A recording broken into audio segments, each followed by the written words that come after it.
Chapter 6 Cyberdyne Systems The Present. Tricker took his time reading over Serena Burns's resume as she sat across the desk awaiting his attention. For someone her age, it was impressive, but then, so was the lady herself. He'd already read it, of course. Not only read it, but investigated it, assigning one or two of his underlings to go out and interview the exalted persons who had bestowed such glowing recommendations. Curiously enough, it seemed that very few people in those companies had ever interacted with Miss Burns in her capacity as head of security, assistant head of security, acting, associate, trainee, or any other job title in the corporate security name game. Except for the bosses. She was the incredible Invisible Woman. Which must have been a tough stunt for an incredibly sexy, leggy, gorgeous blonde to pull off. He was rereading her resume now to see how she would react to being ignored. She was reacting by focusing her attention on him with such aggressive intensity that he felt in serious danger of reacting himself. He hadn't blushed since he was 20, but he felt one coming on now. "So," he said finally, laying down the last page and raising his eyes to meet hers. "Very impressive, Miss Burns." She looked amused, in a way that implied they shared a secret. Possibly the fact that they both knew she was too good for Cyberdyne to pass up. "I've been very fortunate in my employment," she said. "I had excellent mentors and—" Her eyes went distant, as though she were remembering. "We had some interesting times while I was with them." Tricker thought. Now there's a statement that's open to interpretation. "Well, oddly enough, not many people seem to remember you at your old jobs," he said. Serena elegantly shrugged one trim shoulder. "I deliberately kept a low profile. There are times when the obvious cop on the corner is a good idea, and others when it's not. Some corporate spies are incredibly clever.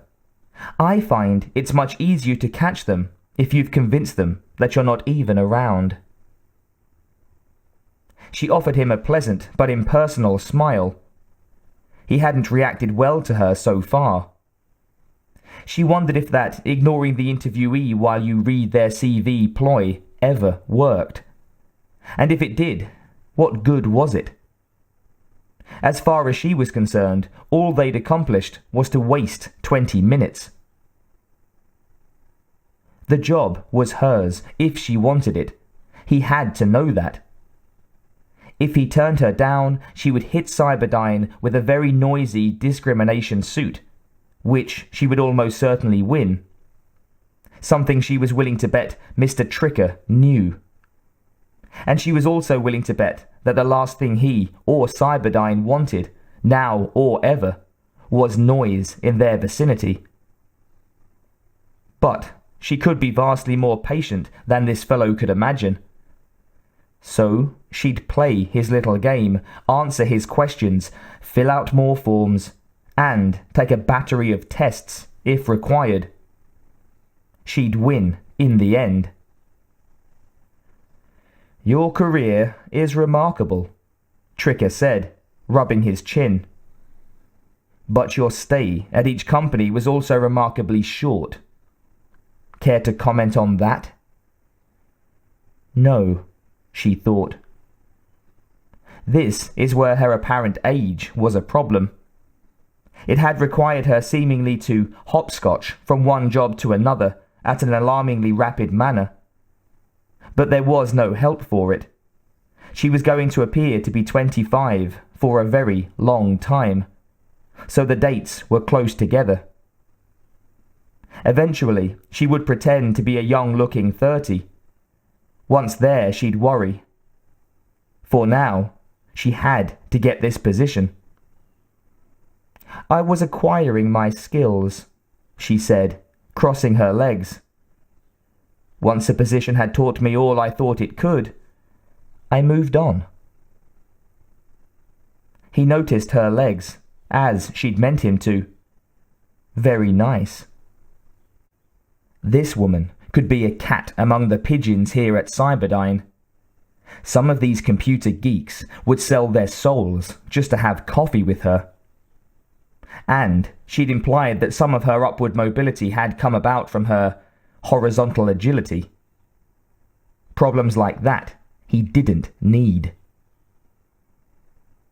What we're looking for here at Cyberdyne is someone who will be with us for the long haul, Tricker said, closing the folder on her application.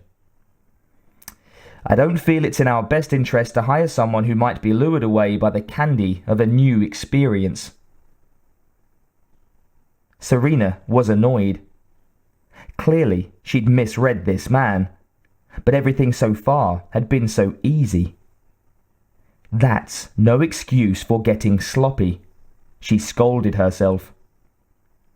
For once, a human had reacted to her sexually and yet kept that response separate from his reasoning faculty. She hadn't been here in the early years of the century for long, but she hadn't found that capacity to be common among men. But a job like this one is exactly what I've been honing my skills for, she said. An opportunity to establish a security system from the ground up is less common than you might think. I have a lot of ideas for Cyberdyne that I believe will keep it, its products, and its scientists safe and happy. Nothing like a happy product, Tricker said brightly. Serena grinned. Happy scientists, then, or at least contented. These geniuses are very touchy and genuinely hate anything that might restrict them or smacks of Big Brother. But obviously, the company has to keep them safe from such threats as kidnapping. She paused significantly. Or murder. I think I've got a way to please everybody without rocking the boat. Yeah? Tricker thought cynically. Well, you might be a super babe, but even you can't sleep with all of the people all of the time. Do tell, he invited. Serena shook her head. That wouldn't be in my best interests.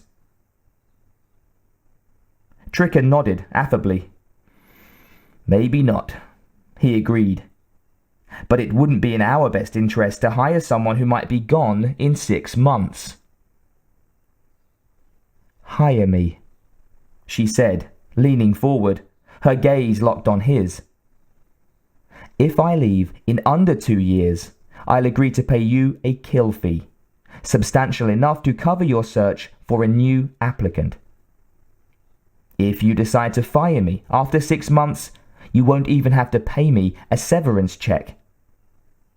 I want this job, and I can make a difference here. Serena leaned back, still exuding a confidence she didn't quite feel. For some reason, this human had taken a dislike to her, and she couldn't think why or exactly what to do about it. The obvious solution, killing him, might not be best in this case, though his attitude did make it tempting. Tricker looked at her, taken aback. That was quite an offer she was ponying up. Still. We'll certainly take that into consideration, he said brightly, patting her file. He rose and offered her his hand. We'll be in touch, one way or the other. Serena shook his hand, taking brief pleasure in knowing she could crush it to a wet pulp. Thank you, Mr. Tricker. Just Tricker, he said. She nodded. I'll look forward to hearing from you." On that note, she picked up her briefcase and left without a backward glance. As Serena walked to the parking lot, she reran the interview, Tricker's image making a faint overlay on the scene around her. She was looking for the exact moment when she'd blown it, for blown it she had. If he'd been undecided before meeting her, he was no longer. From this point on, he'd be actively opposed to hiring her. "We had some interesting times while I was with them," the recording said, her voice sounding dreamy. His face remained impassive, but he blinked. That was the moment, she decided. That implication had worked very well with Colvin and Warren, but to Tricker it had sent up a warning flag. She frowned. Failure loomed, and all over an offhand remark made to the wrong person. Now she could only hope that the president and CEO's support and her impulsive offer would sway him in her favor, for she felt with certainty that Tricker had the final say here. "Perhaps I can think of some way to eliminate my rivals," she thought, "preferably in the form of better job offers, rather than assassination. Things are so complicated here."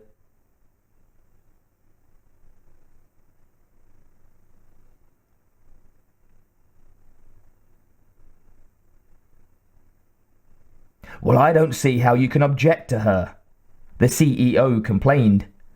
"Miss Burns is perfect for this job." "Hey, Colvin," Tricker said, his eyebrows raised. "What she is a perfect 38-24-36 and a natural blonde, or I miss my guess."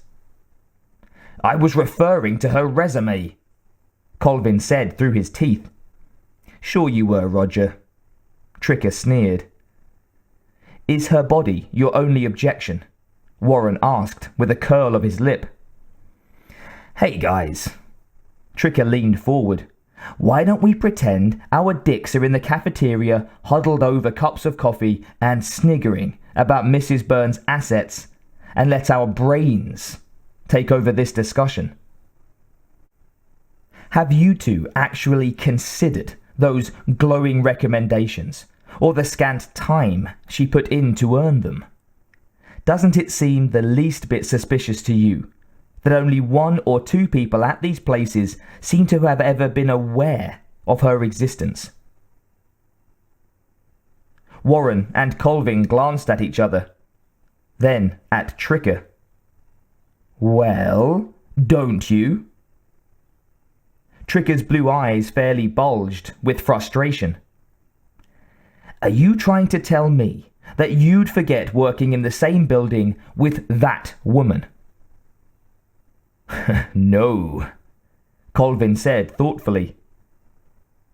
"Tricker," Warren folded his hands before him, "you can't refuse to hire someone on the suspicion that she might have slept her way into a good recommendation.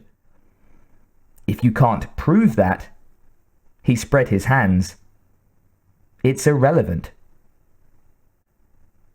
"And she has given us a very generous out if things go wrong," Colvin pointed out. "Do you know how much damage someone in that position could do in a month?" Tricker demanded. "Do you know how much damage a discrimination lawsuit could do to this company?" Warren countered. "No one who has applied has a better resume," Colvin pointed out, tapping the table with one finger. "And no one else has offered us a virtual guarantee of satisfaction." "I'll bet." Tricker's expression made it clear what he was thinking. "Look, if you were going to pick the head of security no matter what we wanted, why did we even go through with this charade?" Warren asked. "We have got other things to do, Tricker," Looking surprised by this onslaught, Tricker raised his hands in a reasoning gesture. "Look, fellas, I'm just trying to point out some of the pitfalls of working with a possible bimbo. Or worse yet, a possible plant from one of your competitors. I was trying to determine if you had at least considered that she might be more trouble than she's worth." "I think a possible discrimination lawsuit would be even more trouble than it's worth," Colvin said. "I agree," Warren said, "especially since such a suit would seem to be justified in this case." Tricker slapped his hands onto the arms of his chair and just looked at them. He had to admit that they had him. He didn't like it, but knew for sure he was beating a dead horse. Unless he really did want to select their head of security himself. He considered it briefly. Nah, too much work. He would, however, keep a hawk's eye on Serena Burns, and at the merest hint of misbehavior, he would demand her resignation. "Don't say I didn't warn you," he said, rising. He turned at the door, pointing a finger. "I'll be watching." There was silence for a full minute after he left. Grinning, Warren raised his hand, and they high-fived like kids. "That was a first," the president said.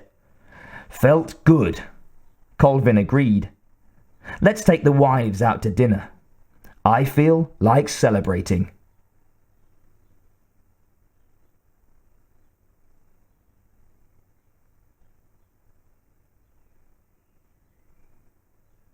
Serena sat concealed in the upper branches of a cottonwood tree across the street from Roger Colvin's home. Given the distance between the houses in this neighborhood and the road, she was nearly a half-mile away. She wore charcoal leggings and a matching hooded sweatshirt, black running shoes and gloves, and dark glasses. The only part of her that stood out was the pale skin of her forehead and cheeks. She'd been in position since 4 a.m., ignoring everything extraneous, including an incontinent pigeon. The computer part of her brain was able to translate the images her eyes saw, bringing them in closer for detailed scrutiny. Right now, she was watching Colvin's wife shepherd their young into the absurdly huge van that the well-off seemed to think essential for the most mundane chores. The boy, dressed in a blue uniform, yellow neckerchief, and yellow-piped cap, was on his way to a scout meeting. The little girl, in her pink coat and tights, had a pediatrician's appointment. Or so Mrs. Colvin had told her husband as she stepped out the back door. Serena heard this from her post in the cottonwood because she had high-powered microphones built into her DNA-augmented ears, feeding directly into the part of her natural brain that governed hearing. Training and some of the animal DNA in her genes gave her the ability to move the external part of her ear to catch sound still more efficiently. They should be gone for at least 2 hours, Mrs. Colvin had said. Assuming that the woman can ever get them into the van, Serena thought, genuinely puzzled at how long it was taking. The boy had a toy in his hand that his mother apparently didn't want him to take with him. The child threw it on the ground with all his strength. A piece of it went flying. His mother picked up the toy and went to retrieve the part. Then she hunkered down in front of her son, seemingly in order to reason with him. Serena wasn't interested enough to listen. The child refused to look at his mother, his small face sullen. Everything Serena had studied about humans from this time period indicated that the young were especially annoying. But the visible proof of it was still astounding. How did the species ever survive to this point? I'm amazed they don't eat their young at birth. Finally, after much to-do and a chase around the van after the little girl, which ended when her brother punched her, though that began a whole new scene, they headed out. The security gate opened at Mrs. Colvin's electronic command, and the van drove off. This had taken half an hour. Serena shook her head in amazement. Then she started down the tree and casually jogged down the street. There was a home nearby whose only security was a waist-high wall. It was owned by a man who apparently was unaware that the world was a dangerous place. She made for the side of the property where a neighbour had built a much higher wall and climbed over. Then she carefully proceeded across the yard. There didn't seem to be any security here other than the walls. She shook her head. At least the humans in her time knew they were vulnerable. Finally, she was in the Cyberdyne CEO's backyard, squatting under a Douglas fir and watching Colvin sipping coffee as he read the paper. She wasn't really sure how he would react. It was a 50-50 situation. He might be impressed at her audacity, or he could become too hysterical for effective communication. But she'd been able to find jobs for only 2 of her rivals, and the longer she waited, the more certain she became that she needed to act. So it was time to play her ace. The phone rang, and Colvin got up to answer it.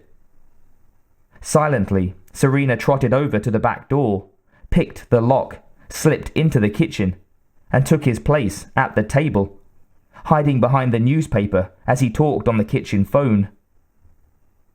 "See you at 2 then," Colvin said cheerfully. He hung up the phone and turned, and froze. There was a stranger reading his paper. Serena looked playfully around the newspaper and smiled at him. "Good morning, Mr. Colvin." She snapped the paper closed. Everything in his body, from his throat to his bladder, seized. Then he felt nauseous. All he could think of was that Michael Douglas movie, Fatal Attraction.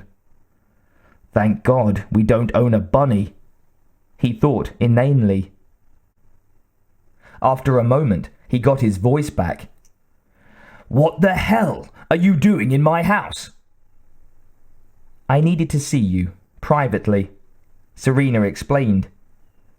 "For one thing, I wanted to demonstrate to you just how rotten your security system is. Not to mention your locks. I opened the door to the room you were in, and you didn't even know it." He blinked, then shut his mouth, letting anger take over. "Are you even slightly aware of how creepy this is?" he demanded. "You're invading my home.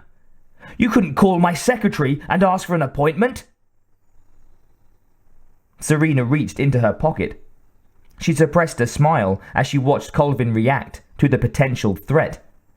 Then she pulled out a disc in its plastic case and slowly laid it on the table. "I'm living," she said, "in a house with an interesting history." She pushed the disc towards him with a fingertip, watching him watch her. Then she licked her lips and smiled. "It used to belong to Miles Dyson. A lovely place, but people are uncomfortable with its history." She shrugged, raising her eyebrows. "So I got it very cheap." The CEO looked from the disc to the woman and back again. "Are you suggesting that came from Dyson's place?" he asked. He didn't believe her. They'd searched thoroughly, and Dyson, or his kidnappers, had made a clean sweep of his work. Serena rose, tipping her chin upward and regarding him from half-closed eyes. The disc is a sample of what I've found. She smiled slyly. Look it over, and then you tell me where it came from. She turned on her heels and walked to the door. You know where to find me when you want to talk. She left without a backward glance. Colvin stared at the closed door for a full minute, then experienced a full-body shudder that got him moving. In a few long strides, he was across the room and locking the door. Not that it would keep her out, obviously, but it seemed the appropriate thing to do.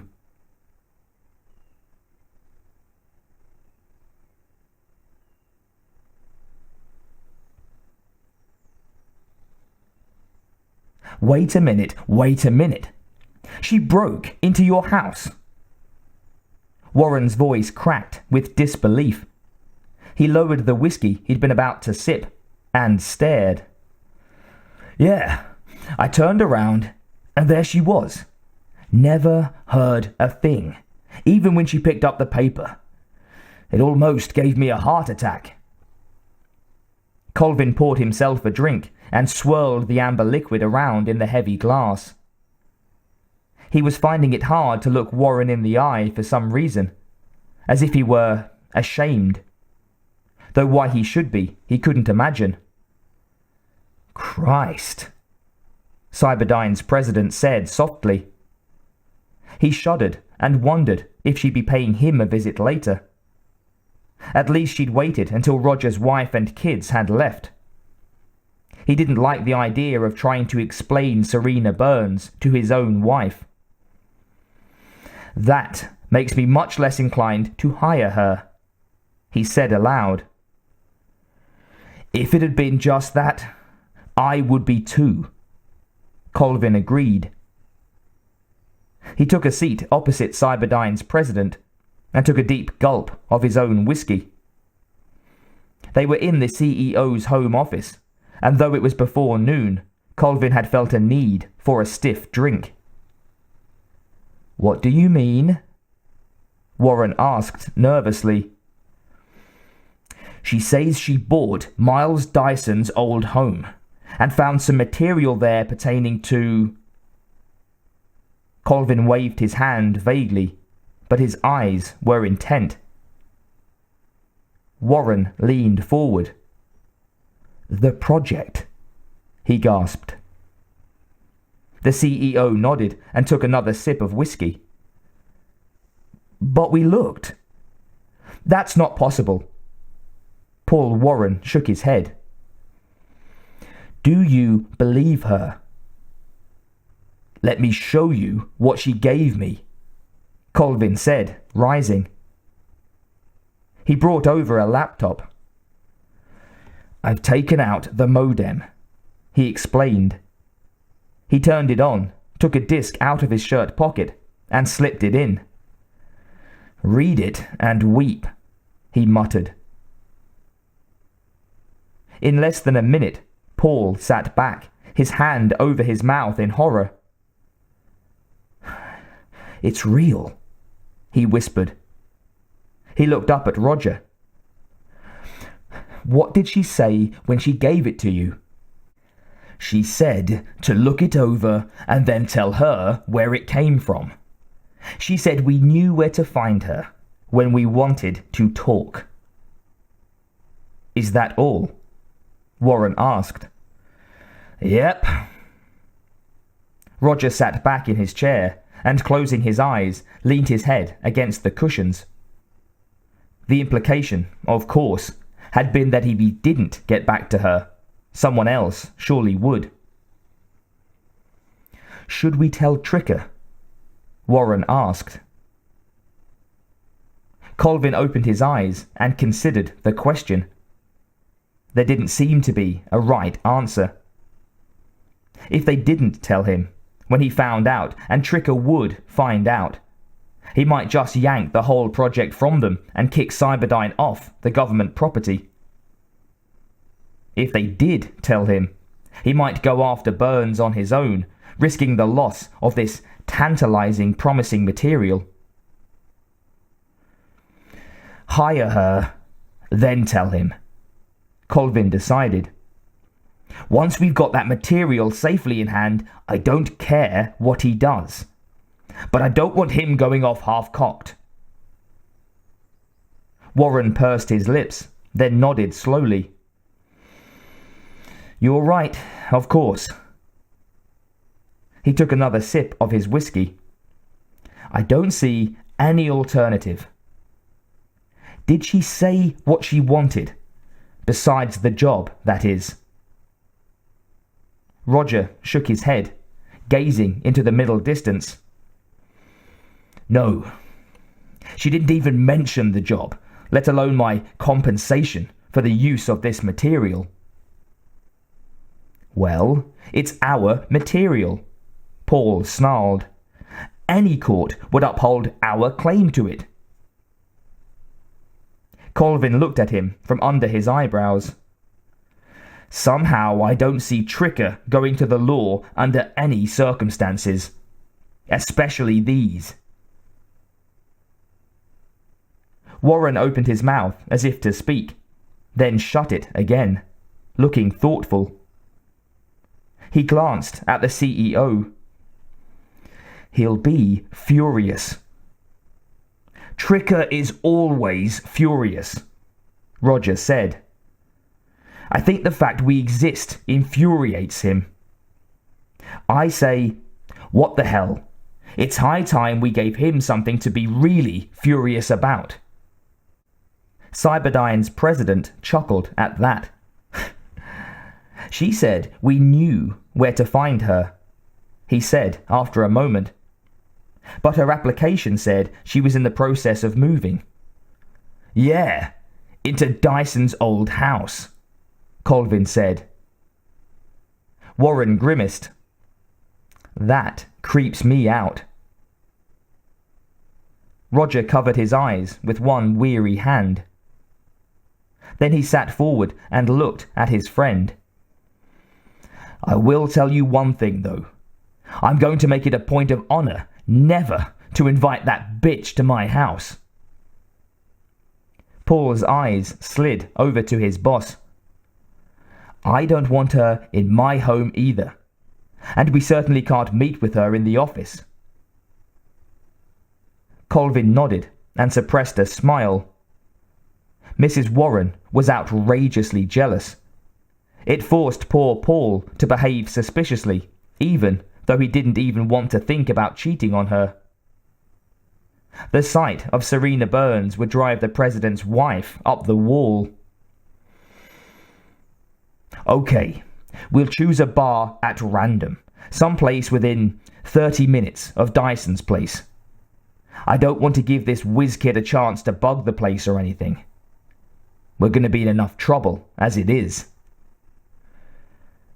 Okay, Warren said, rising. Where's the phone book?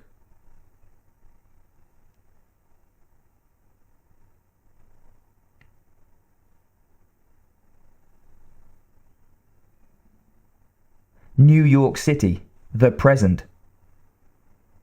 I have been waiting to see you all morning, Ronald Lean shouted. The least you could do is give me the courtesy of a few minutes. The man he was bellowing at was a literary agent, a small, middle-aged man, neatly dressed. Since he was also a native New Yorker, the agent wasn't likely to be intimidated by mere yelling. What I am going to give you is 10 seconds to get out of my office and not come back. Or do I have to call security? His glare and the quiet authority of his voice brought Lebain back to some semblance of rationality. I'm sorry, Ronald babbled. I didn't mean to raise my voice. My apologies. I'm really not usually like this. Oh, I'm just so frustrated. How many seconds is that now, Tildy?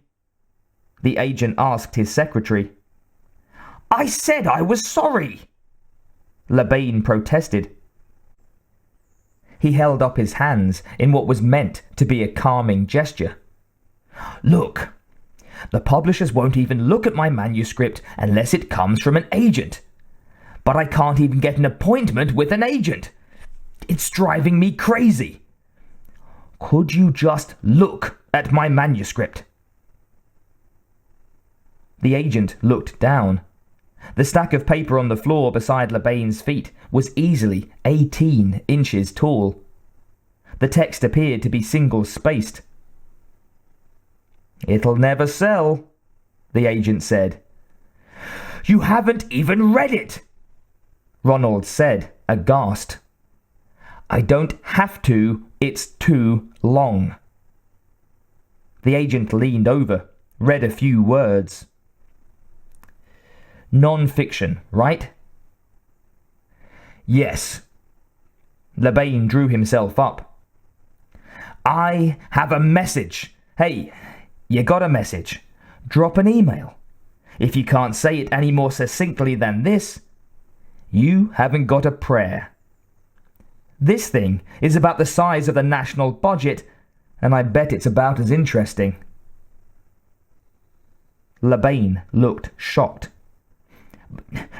But it's a plan, too, he said softly.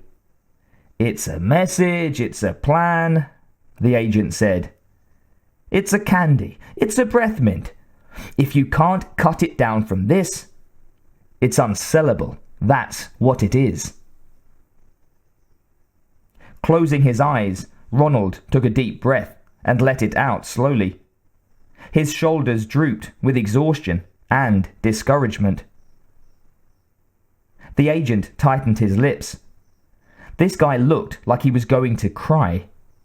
But he wouldn't be the first author who'd broken down in his office. Publishing was a puppy-kicking business. Look, he said, make up your mind about which is more important, the message or the plan. You don't have to put them both in one book, you know. About your plan, it may help to think, God just got it down to 10 commandments, and humanity still has a hell of a lot of trouble with them. So keep it simple. Oh, and it's double-spaced, one-sided, or they won't even look at it. And that's all the help you'll get from me. Now, get out of my office and don't come back. Thank you, Lebain said as he struggled to gather up his manuscript. Thanks, really. The agent pointed to the door and Ronald struggled through it. When he was gone, the agent leaned against his secretary's desk. You're a softie, she said affectionately. He folded his arms and smiled. I just can't shoot down a guy's dreams when he's right in front of me. I think that makes me more of a coward than a softie. After a moment she said, You're waiting for him to disappear, aren't you? The agent rolled his eyes. You think I want to ride down in the elevator with him? I'm afraid he'll kidnap me.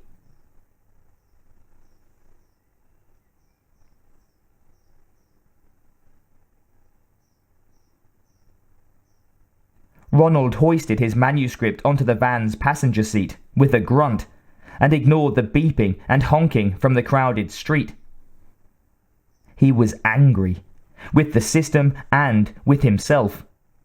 He'd made a complete fool of himself in front of that agent. He'd done everything but break down and cry. But he was exhausted and hungry, which always made him prone to being emotional. Ron slept in the van for the most part. The exorbitant parking fee was still infinitely cheaper than a hotel room. Every few days he treated himself to a night at the Y so he could have a shower. Not that keeping moderately clean seemed to be helping. He could feel himself slowly melting into the kind of troglodyte you sometimes saw scurrying off at the end of the subway platform. Lean leaned his arms and head onto the manuscript and sighed. Nothing in New York had happened the way he'd hoped. With a grunt, he sat up and thought that it was time to take stock. At least the commune hadn't had him arrested for stealing the van. He'd spent more than a few happy moments while he drove cross-country, imagining how the conversation must have gone around the dinner table when he didn't come back from town. But it didn't matter what they thought or felt. He'd been lucky they hadn't charged him with theft. Yet. And the descript van had performed beautifully in the sunnier climes he'd driven through on his way here. Lean took it as an omen. He was finally heading in the right direction. Now he had to find some way to make people want to look at his book. And, more immediately, a way to support himself. He'd allow himself to withdraw only $3,000 from the commune's account. They'd be a lot less complacent about that, he suspected. But he was quickly running through his money, even living on fast food. So, he had to get a job of some sort. Wait a minute. Hadn't someone on the net mentioned an ecology expo in New York, happening about now? Hey, I could give talks about my plan, he thought. Maybe not at this one, but he knew there were expos and New Age conventions all over the country, all of the time. They would have information, and he could make contacts. It would mean catering to the sellouts for a while, but it could be quite profitable. And the sad truth was, you couldn't accomplish anything without cash, and a lot of it. Meanwhile, he could revise his work until it became publishable. Bowed, but not broken, he thought. I will find a way.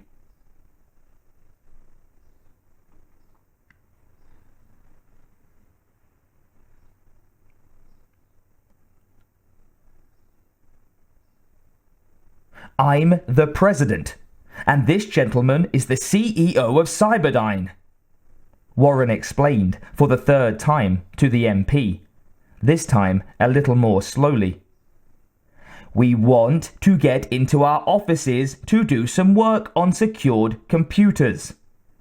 Our home offices are not secure. He was beginning to wonder if the young man staring into his window was impaired in some way, when he finally waved them through. What do you suppose that was all about? Colvin asked out of the side of his mouth. Who the hell knows? Paul muttered as he steered himself into his reserved space near the entry. Typical beef-brained soldiers, probably. Serena, miles away, listened to their complaints via the bug she'd planted in their car, and smiled. More likely, he was letting Tricker know that you were there, she thought. He'd have left orders to that effect. Any unusual activity to be reported. No entry without personal approval. She was finding it frustratingly difficult to learn anything about the mysterious government liaison, so she'd begun attributing to him powers and abilities that he might not even have. Better to overestimate an enemy's abilities than to be caught unprepared. Tricker unnerved her. But these two, when she gave them the disc, they were like kids. Human kids, that is. Undisciplined and utterly transparent. She'd been able to see they thought they were very clever, but she wasn't absolutely sure whether they thought they were outsmarting her or Tricker. She'd watched them arrive at the bar of their choice, listened to them argue in the car about whether one of them should go in while another waited outside for her arrival. heard them decide it really made no difference, and watched them go in together. Well, it really didn't make any difference, except that it made it easier for her to plant the bug in Warren's car. What she was really looking forward to was the moment when they put that disk into their computers. It would give her full access to Cyberdyne's computers, and she would finally be able to check their progress on Skynet. She would also be able to hear any conversations that took place in front of those computers. That way, if she failed to get the job, she'd still be able to influence events to some extent. I really hope I haven't overplayed my hand, she thought. It had been obvious that the humans were both angry and frightened, and while their attempts to hide their true feelings were amusing, they were also worrisome. Serena wondered how she should handle the situation. Seduction, perhaps. She hadn't wanted to go that route once she realized that the two men were friends. It would be bad for the Skynet project to have them at each other's throats in a fog of jealousy. Serena tapped the steering wheel with her fingernails, thinking. Apology, she decided. A simple, upfront, embarrassed apology might work. If she did it right, they'd end up charmed instead of appalled, which they both seem to be right now. She closed her eyes and forgot about her surroundings for a moment as her computer systems began to receive a flood of information from Cyberdyne. Opening her eyes in satisfaction, she listened to the real-time conversation between the president and CEO. That's impossible, Warren was saying. Not necessarily, Colvin answered, his voice thoughtful, as though he was still reading.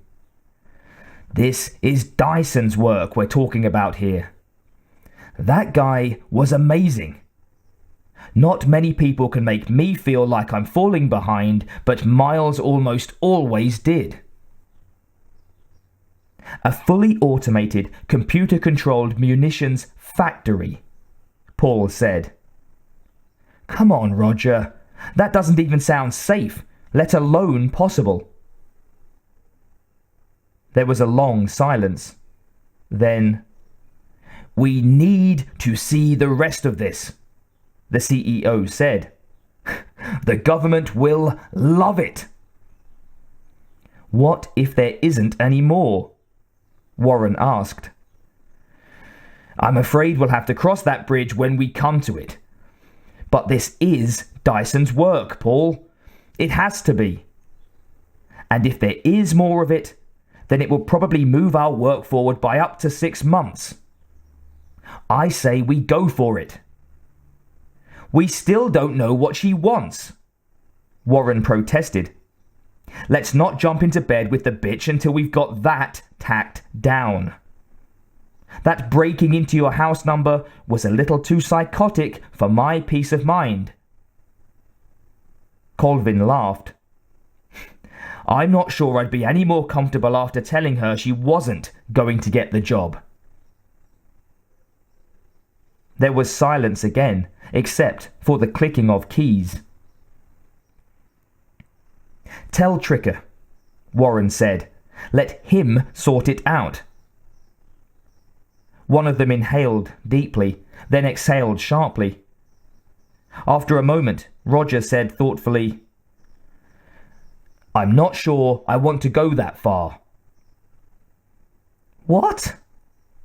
Warren's voice squeaked with surprise. It was your house that was broken into. If she's going to be trouble, that would imply it's you she'd go after.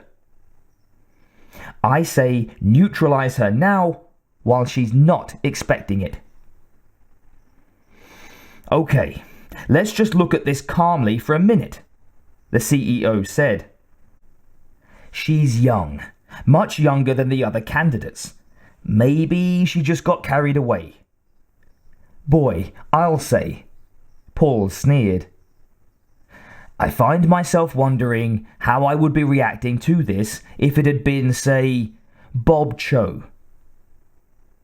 Cho was another candidate for the security chief position. He was 45, about 5'8", slender, but very fit. He'd gotten his start in the CIA. Yeah, Warren said slowly. I guess I see what you mean. But would he do something like that? If he had an ace to play like this? Yes, I think he might. And if she'd called up and asked for a private meeting, would you have given her one? Warren laughed at that, sharply, but just once. Ha! Hell no. Me neither. All because she's an attractive young blonde. So, what I ask myself is, what choice did she have, really? There was another long pause. Okay, Warren said reluctantly. You've made a good enough case that I'm willing to hold off sicking trigger on her until after she's hired. I mean, sooner or later we're going to have to come clean about where this new stuff came from, right? Why don't we seek out the advice of our new security director on that one? Colvin answered. Yes, Serena thought. Ah, the wonderful ability of the human brain to find reasons not to be frightened. How useful it was. She put her car in gear and drove off. Time to go home and process the information she'd gathered. Would tomorrow be too soon to apologize, or should she wait until she'd been working with them a few days? She could attribute the delay to embarrassment. They would probably find that rather appropriate. She pushed in a CD titled Hits of the 80s, purchased so that she could become familiar with the popular culture of her supposed childhood. Few of the songs made sense, but that was humans for you. Most of these sounds tickled the pleasure center of the brain to a slight degree, which was undoubtedly the point. So, like a human, she decided to just sit back, relax, and let the sensation roll over her. Soon, she could move into phase 2.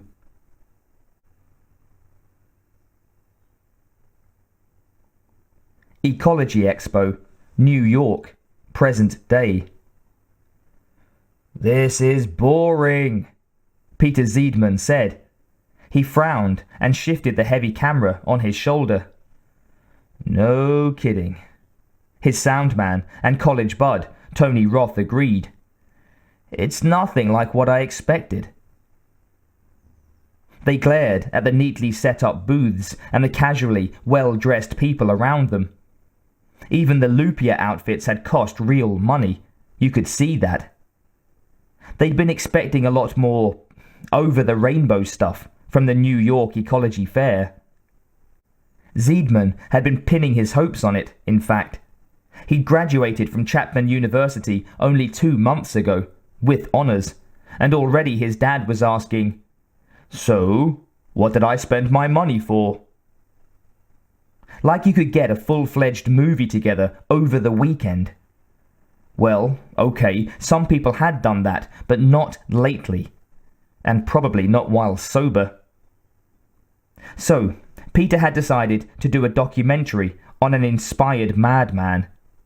They'd find their guy at a place like this and then follow him around while he tried to convert the world. It would be hilarious. But what he'd found instead was a slew of start-up businesses looking for venture capitalists. And while he knew there was a story worth telling in that, at the moment he needed something fast, easy, and moderately entertaining from the first shot.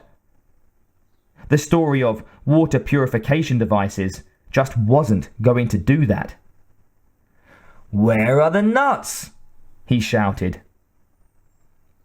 A young woman beside a solar energy display turned to look at him. The Rainforest Products booth is giving away Brazil nuts in aisle 4. She pointed vaguely in that direction. Zeidman looked at her. She was attractive in a washed-out, waspy kind of way.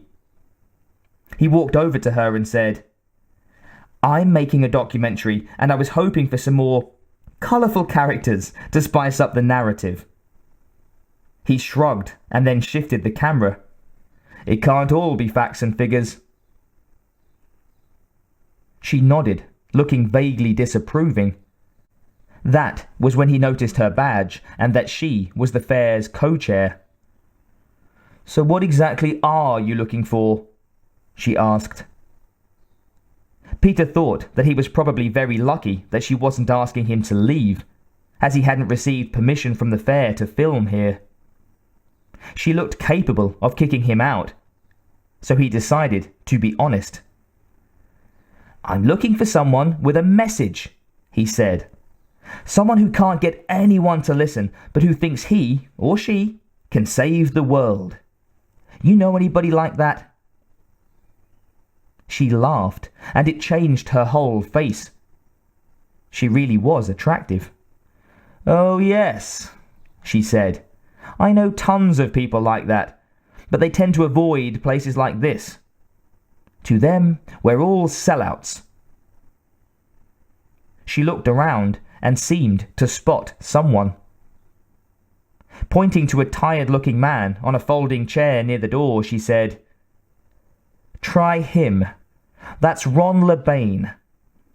He used to be a pretty good guy, associated with a small, fairly successful organic farm in Washington State." She shook her head. "Now, it's kind of sad, really. He's got a book he's trying to get published. He's kind of into a lone wolf thing right now." Zeidman looked at the man. He was wearing tan chinos and a sport jacket over a sweater vest and an open-collared blue shirt. Though he was clean-shaven and his hair was neat, there was something a little shop-worn about him. His whole body spoke of discouragement and exhaustion. Peter turned on the camera and zoomed in on him. As if by instinct, like the lone wolf the woman had named him, Lean turned to look directly into the lens. He raised one brow and with a lopsided smile, raised his hand and gestured Peter over. "Thanks," Zeidman said to the woman. He and Tony hustled over.